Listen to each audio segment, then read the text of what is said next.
crash and burn. Hey everyone, so tonight I want to discuss Punk-O-Rama Volume 2. This was released by Epitaph a million years ago. I was in grade 10 or 11 when this came out. It was like 95 or 96. So it is a couple years after Punk-O-Rama Volume 1. I think the number one reason why I have such positive memories of the Punk-O-Ramas is that they led me to bands, of course. Like, I think that's probably the most positive thing anybody can say. But in addition to leading me to these bands, the upside was that Epitaph, because of the success, or due to the success of The Offspring and Rancid, it had sort of given all of the bands a bit of a boost. So, for example, on Punk-O-Rama Volume 2, there's a really old track, and it sounds old, by some band called TSOL. Now, of course, since then, I've since fallen in love with TSOL, and I think True Sounds of Liberty are rad, or it's either True Sounds of Liberty or possibly Totally Scared of Lesbians, depending on how many people you talk to. I'm going with True Sounds of Liberty. Their old drummer, Barnes, I think he passed away, but he made a joke about how he always thought it was Totally Scared of Lesbians. Anyways, yeah, so this is how I discovered TSOL. And the cool thing was with Code Blue being on here, and I absolutely love Code Blue, it was from this record called Dance With Me that came out way back, and I was alive when the record came out, but I was like a baby. And I was like, fuck, man, this sound is so cool. And TSOL, there was something about TSOL that I couldn't really put my finger on, and then it hit me. It was like, you could totally see that early Offspring were completely influenced by TSOL. And I'm like, all right, so this is rad. Like, The Offspring, who I love, they were completely influenced by this band TSOL, who it seems like I'm going to love, based off the strength of one song, which was Code Blue off Punk-O-Rama 2.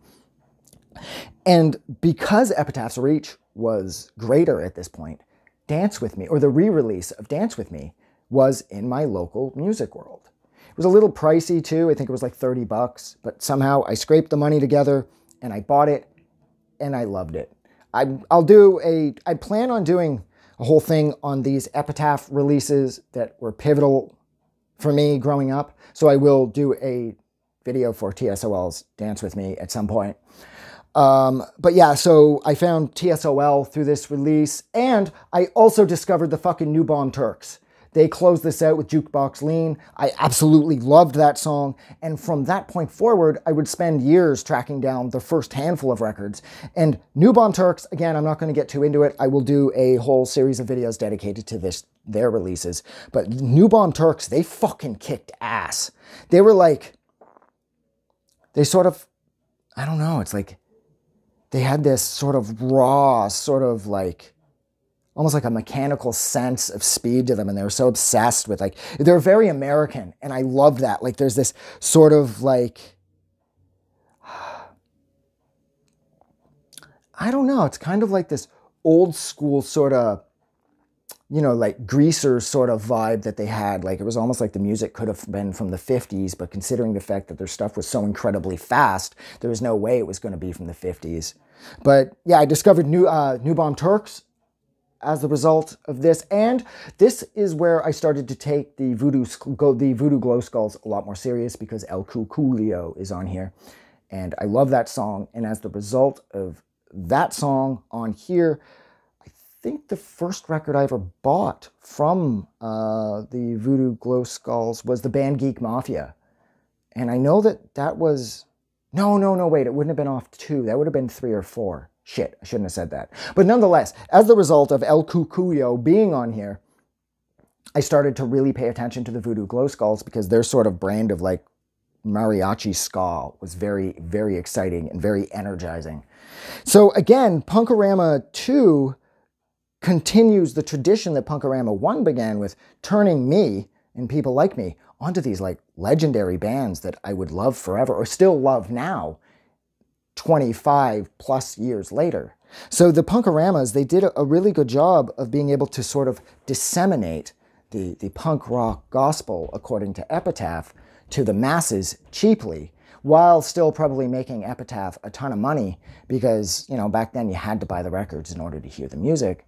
So when you picked up a sampler like this, cheap for like 10 bucks or whatever, and there's 20 bands on it, and you ended up loving 3 bands, that'd be at least 3 records that you'd buy at full price, but usually it'd be way more than 3. So I'm sure this really did Epitaph well in the financial department.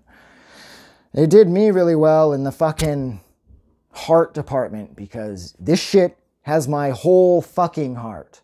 I mean, I still love the New Bomb Turks as of December 28th or whatever, 2022, as much as I did when I first discovered them back here, whenever I bought this back in like 95 or 96.